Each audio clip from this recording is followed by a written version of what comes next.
പുതിയ captain veteran താരങ്ങളിലുള്ള വിശ്വാസം അതുപോലെ തന്നെ നിലനിർത്തുന്നു. പിന്നെ ഡോയിൻ ബ്രാവോയുടെ മെൻറ്റർഷിപ്പ്. ഇത്തവണ KKR കിരീടം നിലനിർത്താനുള്ള ഒരുക്കത്തിലാണ്. പക്ഷേ കഴിഞ്ഞ തവണ അവരെ കിരീടത്തിലേക്ക് കൊണ്ടുപോയ നായകൻ ശ്രേയസ് അയ്യർ അവിടെ ഇല്ല. അവരുടെ കാര്യങ്ങളൊക്കെ ഗൈഡ് ചെയ്ത് കൊണ്ടുപോയ ഗൗതം ഗംഭീർ ഇല്ല. പകരം ആളുകളെ കൊണ്ടുവന്നിട്ടുണ്ട്.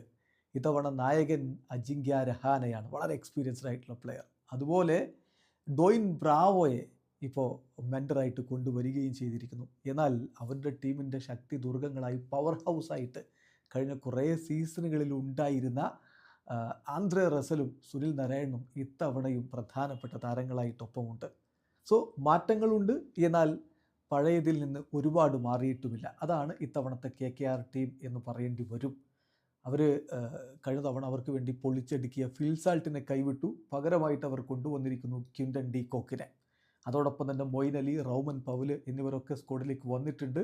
കഴിഞ്ഞ തവണ വിജയത്തിൽ ഫൈനലിലൊക്കെ പ്രധാനപ്പെട്ട റോൾ വഹിച്ച പേസ് ബോളർ മിച്ചൽ സ്റ്റാർക്കിനെ കൈവിട്ടു. പകരം സ്പെൻസർ ജോൺസണുണ്ട്, ആൻഡ്രിക് നോർക്കിയുണ്ട്. ചുരുക്കത്തിൽ പോയതൊക്കെ കവർ ചെയ്യാൻ വേണ്ടി അവർ ശ്രമിച്ചിട്ടുണ്ട്. റിങ്കു സിംഗിനെ പോലെ, രമൺദീപിനെ പോലെയുള്ള, ആന്ദ്രെ റസലിനെ പോലെയുള്ള താരങ്ങളൊക്കെ അവിടെ അവർ നിലനിർത്തുകയും ചെയ്തിട്ടുമുണ്ട്. അങ്ങനെയെങ്കിൽ ഇത്തവണത്തെ KKRൻ്റെ നിര നമ്മളൊന്ന് നോക്കിയാൽ സുനിൽ നരയൻ വീണ്ടും ഓപ്പൺ ചെയ്യുമെന്ന് പ്രതീക്ഷിക്കാം. ഒപ്പം ക്വിൻ്റൻ ഡി കോക്ക് ആയിരിക്കും. നമ്പർ 3 നായകൻ അജിങ്ക്യ രഹാനെ വരികയാണെങ്കിൽ നമ്പർ 4 ഒരു പക്ഷേ അംഗ്രീഷ് രഘുവൻഷി എത്താനുള്ള സാധ്യതയുണ്ട്. ദെൻ വലിയ തുക കൊടുത്ത് അവർ വീണ്ടും എത്തിച്ച വെങ്കിടേഷ് അയ്യരുണ്ട്. നമ്പർ 6 റിങ്കു സിംഗിനെ പ്രതീക്ഷിക്കുന്നു. Number 7 Andre Russell. Then Ramandeep Singh number 8 വരികയാണെങ്കിൽ ഹർഷിത് റാണ. മുമ്പത്തെ ഹർഷിത് റാണയല്ല ഇപ്പോൾ ഇന്ത്യക്ക് വേണ്ടി എല്ലാ ഫോർമാറ്റിലും അരങ്ങേറ്റം കുറിച്ചു കഴിഞ്ഞു. വലിയ പ്രതീക്ഷകളുള്ള ഹർഷിത് റാണ നമ്പർ 9.